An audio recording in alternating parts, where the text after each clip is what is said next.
Oh no. When's a good time to stop learning? Never. Tú que trabajas y estudias al mismo tiempo, ¿cuándo consideras que es buen momento de dejar de aprender? Never. Nunca. Ninguno, siempre hay que aprender. He's an absolute boss. Look at him.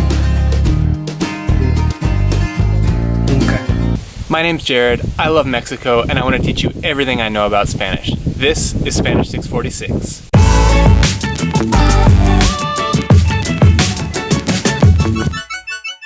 First things first, yes, I am in a treehouse. Don't worry about it. As you heard in the introduction, there is never a good time to stop learning. Even when you are a Spanish genius, there's just so much vocab. There's so much to know. There's so much... It's really windy right now. So today I'm going to talk about 2 words that I just learned, and also 3 tips that are going to help you to learn new junk, help you learn all kinds of new junk. Tip number 1. What you're hearing as 2 different words might actually just be 1 word, or vice versa. I'm going to explain with the 2 words that I just recently learned. A lot of words in Spanish where if you hear them, it sounds like something else. Okay, let me explain better. The other day, Negrito and I were cruising around in the car, and as always, I was listening to UABC Radio 95.5, the best station in Ensenada, and I heard about a band called Espumas y Terciopelo. And I thought that's a really weird name because I'm thinking, okay, espumas, foam, got it. Terciopelo, a third of a hair? It didn't make any sense to me. Like, why would a romantic band, you know, they sing old style boleros and stuff.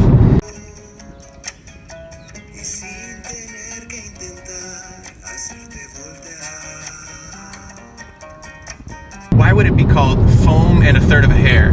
Like, because tercio is a third and pelo is hair, and it's just so weird, and it bugged me because I liked the band, but I couldn't listen to them because it was just like a weird image anytime I heard their name. I was listening to some other boleros, old Mexican romantic songs, and I heard that again, and terciopelo, like it was one of the song lyrics. They mentioned terciopelo, looking up stuff on Google, because you put in tercio space pelo, and you get exactly what I thought it would be, a third of a hair, which is nothing. But then I looked it up on somewhere else, and then I saw it all as 1 word. And it said it was like some kind of like yarn or fabric or something. And I was like, oh, that's interesting. So I went back into Google Translate, and I just typed it in all as 1 word, terciopelo. It's just velvet. That's all it is velvet. Terciopelo is velvet. It's not a third of a hair. I was really stoked when I found out about how to say velvet, because now I know exactly how to describe Negrito's beautiful ears. Look at it. It's just pure velvet. It's just terciopelo puro.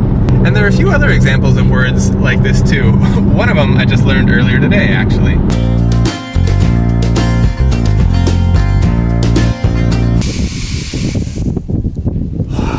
There's nothing on God's green earth that smells better than honeysuckle.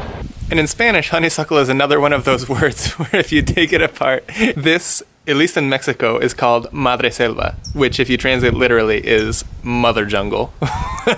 Look at the mother jungle. Just look at it, it's mother jungle.